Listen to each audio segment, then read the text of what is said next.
What's up, everybody, and welcome back to my channel, Food Delivery Guru.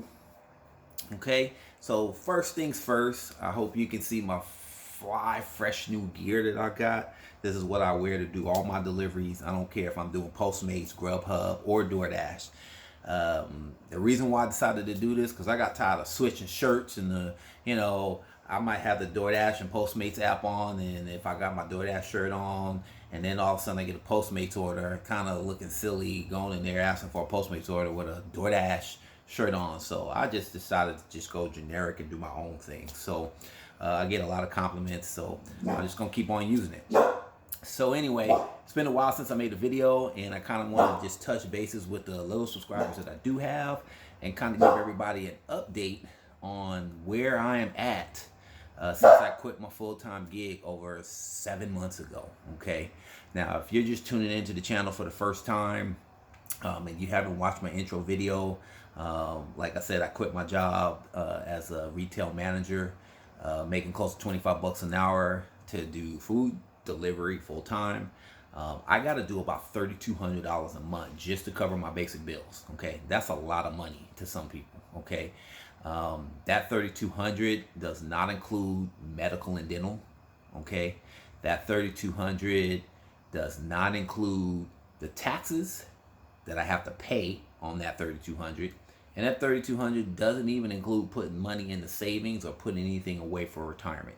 So in essence, really, I got to do about $4,000 a month in food delivery just to really have the full package, if you know what I mean. Okay, and doing $4,000 in food delivery, so we're looking at $1,000 a week just in food delivery, and that is really rough and tough to do. Okay, now I don't do any Lyft, I don't do any Uber. I strictly only do food delivery, DoorDash, Postmates, Grubhub, and recently I just signed up for Caviar. I haven't done any deliveries with that yet because mainly they're in the downtown Sacramento area, but I will go ahead and try them out this weekend and see how that goes. But the majority of the money that I make through those first three apps. Okay, and I average typically around 800 a week, which is not bad, but it ain't nowhere where I really need to be. Bills do get paid, but like I said, all of that extra stuff, as far as put money away and savings and retirement, the taxes and things like that, that stuff gets kind of hard. Okay. As an independent contractor, we are supposed to pay our taxes quarterly if you are doing this full time. And if you're doing this part time, yeah, you still got to pay taxes on this stuff. What I recommend that you do, and this is just a recommend, I'm not no financial advisor, but what I would recommend that you do is on your full-time job, have a little extra taxes taken out to cover the taxes that you might have to pay through DoorDash or Grubhub or one of these other apps. Okay, I did that when I was working full-time, and when I did my taxes this year, because I worked almost 3/4 of the year. With my previous job, I had already taken out I was having like an extra $100 a month taken out of my other check just to cover the taxes for my food delivery stuff. And I was able to claim 18,000 miles this year. So that helped out tremendously. I ended up getting close to a little bit over $2,000, $2,000 back. And so that helped pay some bills and help do some things. One of the things that I did do when I did get that tax money is half of my federal tax. I actually paid that forward to help supplement some of the taxes that I have to pay on this stuff. So that kind of gave me some freedom for like 3 months to not have to worry about paying taxes on that stuff because I did kind of pay it forward. So, like I said, if you're doing this full time, if you don't already know, you might want to talk to a financial advisor on what you got to do. This is just what I do. This is my own thing. So it could be wrong, it could be right, but somewhere along the line, I will be treading that path to worthiness as far as doing the right thing if I'm not.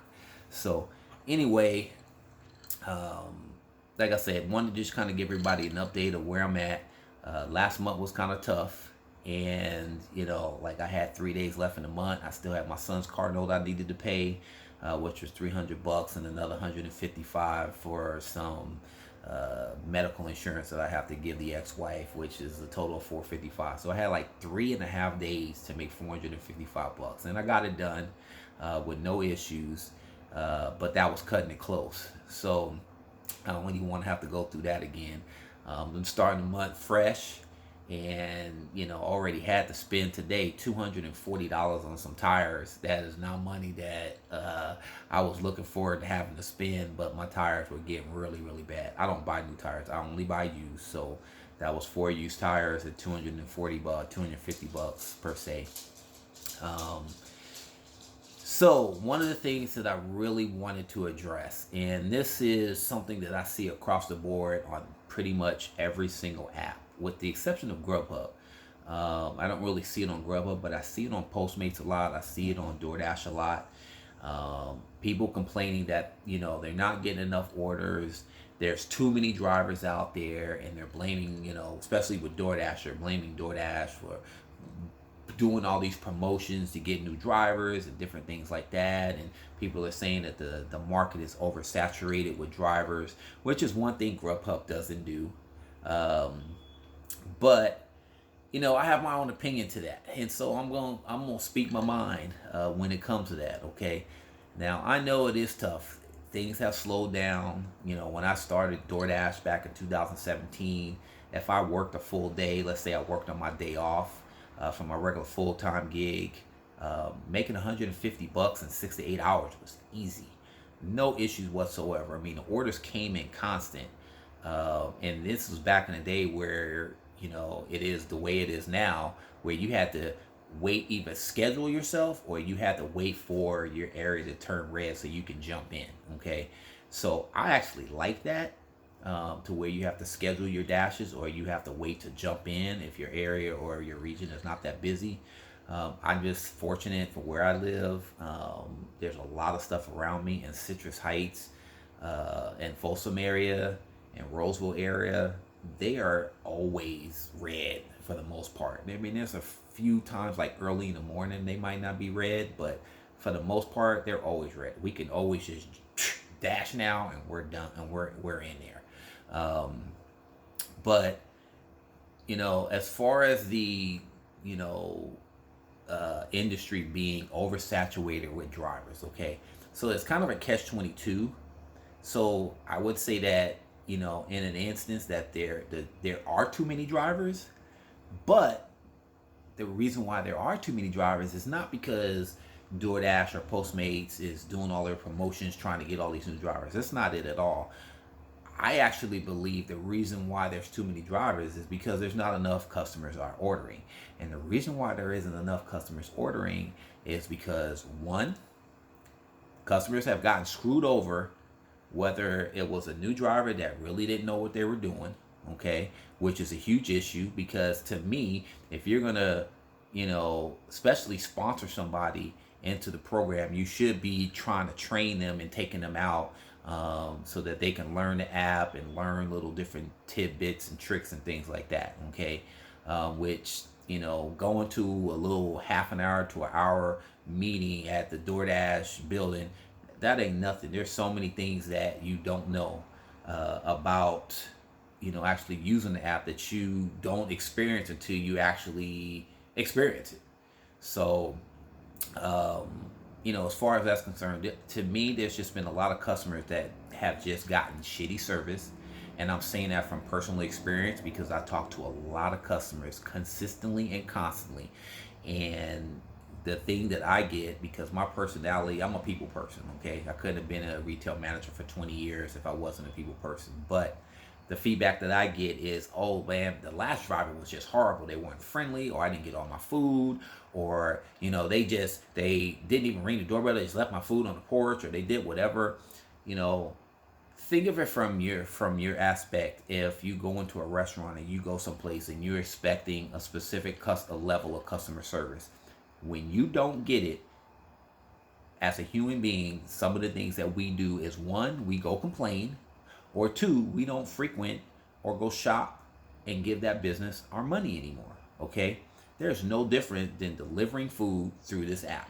Now let's take a look at DoorDash. If you have a DoorDasher that, pisses a customer off, doesn't matter what the reason is, doesn't matter anything. That customer feels that they got piss poor service. What is that customer more likely to do? Not use the app anymore. They're gonna go to maybe a different app. They might try Postmates, or they might try Grubhub or Caviar, and you might not be a part of that. Okay. Regardless of the fact, when people get crappy service, they go use something else, or they don't use it at all because they don't have to. So what I'm saying is, and this is to every driver out there, we all have bad experiences. We all have days where it's just not going well for us, okay? But that doesn't mean we take it out on the customer, okay? Now, don't get me wrong. There are some customers out there that are just unruly, okay? I don't ever let no customer just talk to me any old way. I don't let somebody just talk down to me. That is just not ever going to happen. But if a customer is mad because they didn't get their food, they have a right to be mad. If a customer is mad because you didn't communicate with them and let them know that, things were running late, or, that this didn't happen, that's on you, okay? Now, if the customer doesn't answer their phone, or they don't answer their text messages, and you have an issue, then it's really not on you. But we still have to provide the best customer service. And the reason why is because we want these customers to come back, and we want them to order. Yeah, DoorDash is making their money, but it also keeps us employed, because if they're not ordering, DoorDash ain't making no money, and neither are we. So, just think about, sometimes some people think the glass is half full. Some people think it's half empty. It's not always what you think, because it may be something else that might be happening. And all I'm basically saying is we need to take care of the customer the best way we know how, okay, so that they can continue to order, so that they can do reoccurring orders, so that they can say, hey, you know what? I tried this DoorDash app, and this is the first time I've had food delivered to me, and it was excellent. Just as good as a complaint can skyrocket, and if they have a complaint about something and they spread it to their friends, same issue. If they have a good experience, they can spread it to their friends and get more people to order. So that goes both ways. All I'm saying is take care of the customer. Now, if you look at any of my videos, y'all know me. I take care of my customers. My rating right now is still at 4.91.